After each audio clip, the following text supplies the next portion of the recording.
Perkenalkan, kami dari kelompok 3 akan menjelaskan tentang rancangan perubahan di Baturadèn. Kelompok kami beranggotakan Valentinus Edward Hutomo, Yohanes Benedict, dan Ivan Kristiawan. Yang kedua, informasi Baturadèn. Informasi diambil dari web research dan pengalaman teman yang sudah pergi ke Baturadèn. Penjelasan singkat mengenai Baturadèn. Yang pertama, Baturadèn adalah objek wisata yang terletak di utara kota Purwokerto.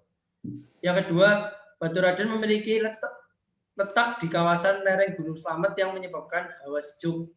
Yang ketiga, Baturadèn banyak dikunjungi wisatawan lokal, terutama pada hari Minggu dan libur nasional. Fungsi awal pembangunan. Fungsi awal pembangunan wisata Baturadèn yang pertama adalah wisata alam. Yang kedua, tempat terjadinya sebuah cerita rakyat. Yang ketiga, menarik turis. Masalah yang dihadapi. Yang pertama ada overtourism, yang kedua kebersihan. Mengapa dikatakan overtourism? Karena di saat hari libur terjadi peningkatan pengunjung yang menyebabkan overtourism di Baturadèn. Mengapa dikatakan kebersihan? Karena tingkat kebersihan yang rendah menyebabkan pengunjung kurang nyaman dalam menikmati fasilitas di Baturadèn.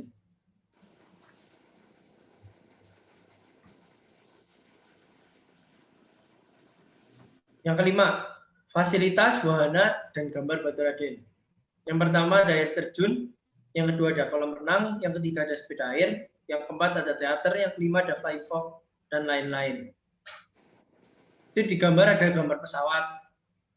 Yaitu dalam pesawat kita dapat menonton film yang berdurasi 15-30 menit yang menceritakan tentang kejadian-kejadian atau peristiwa alam yang terjadi di tanah air. Misalnya gempa Aceh yang menyebabkan tsunami pada tahun 2004. Harga tiket masuk adalah 10.000.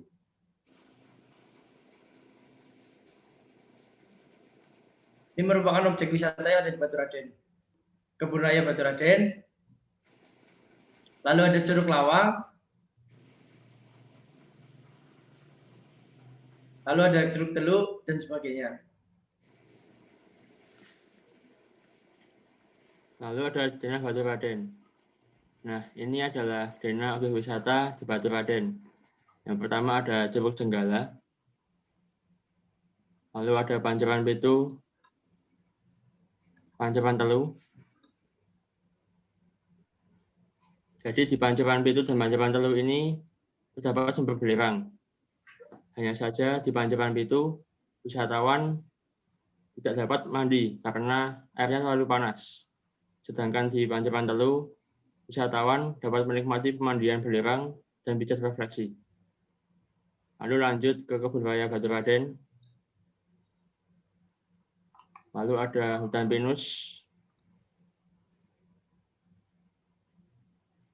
dan wisata Curug Grojogan Batu. Ketiga tempat tersebut digunakan sebagai spot foto. Lalu ada Baturadèn Adventure Forest.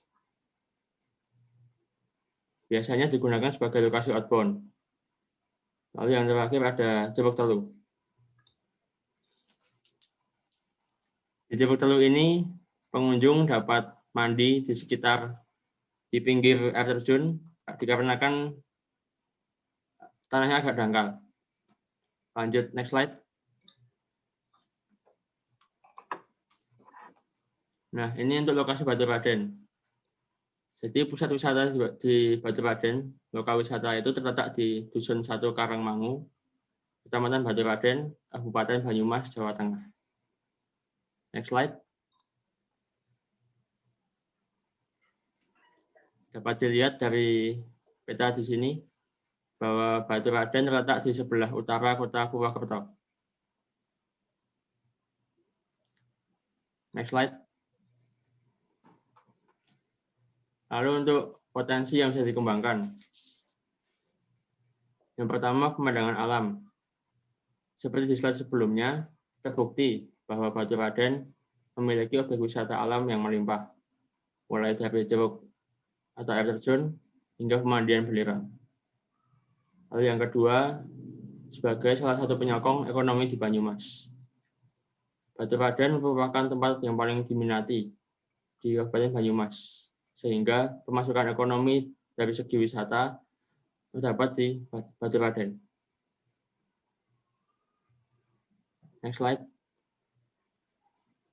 Yang kedua, target untuk dicapai.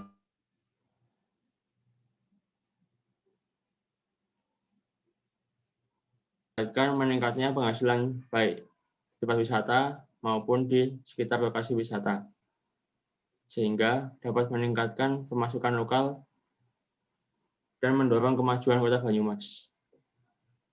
Di samping itu, kemajuan kota dapat menarik investor untuk menanamkan modalnya di Baturaden.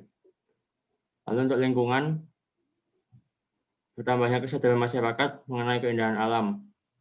Lalu yang kedua, bertumbuhnya perasaan keinginan menjaga kelestarian alam. Yang ketiga, meningkatnya popularitas alam Banyumas. Lanjut, Ivan. Oke. Lalu kita ke bagian sosial. Yang pertama itu adalah masyarakat menjadi lebih terbuka dengan pembaruan. Pembaruan di sini yang akan kita masukkan adalah wahana. Lalu kedua, manusia kembali merasakan kedekatan dengan alam, yang dikarenakan manusia memiliki pola kehidupan baru yang bisa dilihat dari gambar seperti bekerja kantoran atau merasakan kejauhan dengan alam, sekarang bisa kembali merasakan kedekatan itu. Lalu ada budaya. Di budaya ini tradisi dan keunikan kota Banyumas tidak mati, dikarenakan kita akan terus mengenalkannya. Kedua, cerita rakyat mengenai Baturaden akan lebih banyak dikenal orang. Dan yang terakhir, Baturaden bisa menjadi ciri khas Banyumas. Lalu keamanan. Untuk keamanan bisa dilakukan dengan penambahan CCTV di tempat yang strategis dan juga memberi himbauan untuk menjaga barang pribadi kepada pengunjung. Dikarenakan penambahan CCTV dan security sebenarnya tidak cukup dikarenakan lokasi yang sangat besar tadi sudah ditunjukkan pada slide-slide sebelumnya, sehingga untuk menjaga diri sendiri adalah sebuah langkah yang sangat efektif untuk menjaga keamanan. Untuk politik, dengan lebih banyak pemasukan yang berasal dari lokasi wisata, maka akan menyebabkan situasi politik ekonomi lebih terkontrol. Lalu pemerintah bisa menyadari pentingnya alam, dikarenakan pengikisan alam akan terus terjadi untuk beberapa tahun selanjutnya, sehingga dengan langkah seperti ini untuk menjadikan alam sebagai pemasukan dapat lebih menyadarkan pemerintah. Lalu untuk ketiga, rancangan kasar untuk perubahan. Nah, kita akan menambahkan wahana biang lala di lokasi wisata ini dikarenakan tempat wisata di Baturaden lebih dominan ke beberapa bagian saja. Seperti yang telah disampaikan tadi, masalah overtourism, terlalu banyak turis, itu menjadi masalah pokok. Sehingga biang lala ini diharapkan dapat menjadi solusi dengan memecah keramaian turis ke beberapa bagian tertentu, yang salah satu pokoknya adalah ke bagian biang lala. Dan juga keuntungan biang lala adalah lokasi-lokasi yang ada di pegunungan. Jika dilihat dari malam hari, orang lebih menyukai situasi melihat kota dari atas, sehingga dapat kelihatan lampu-lampu, dan itu dapat menjadi salah satu daya tarik yang tersendiri. Lalu yang kedua, mendirikan Museum Sejarah Baturaden. Nah, ini sebagai upaya kami untuk, seperti tadi sudah disampaikan, untuk memperkenalkan dan juga melestarikan sejarah Baturaden. Nah, maka dari itu diperlukan museum sebagai media pembelajaran yang menyenangkan, dan desainnya pun harus dipikirkan. Lalu di sini ada beberapa poin lagi, seperti perbaikan pengelolaan kebersihan dengan mengganti desain yang lebih cerah di toilet dan juga tempat kebersihan lainnya, diharapkan menambah tingkat kenyamanan pengunjung. Lalu pemandangan alam yang memanjakan mata.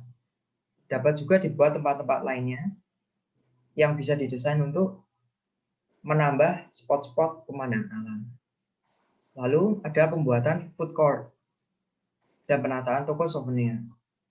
Nah, seperti yang sudah terjadi di lokasi ini dan dapat dilihat dari dua gambar tersebut, bahwa lokasi food court dan toko souvenir ini sangat mengacak ya, sehingga tidak bisa terpusat ke satu bagian yang menyebabkan ketidakrapian lokasi.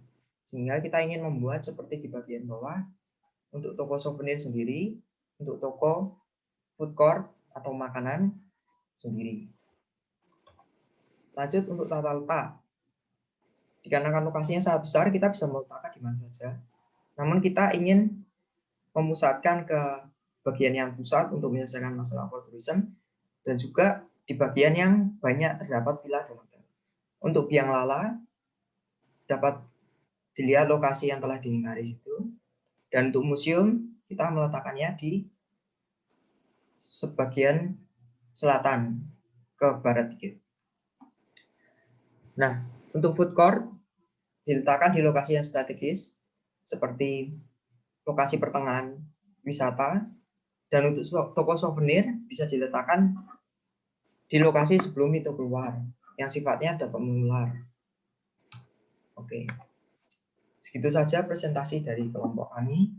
Terima kasih sudah mendengarkan.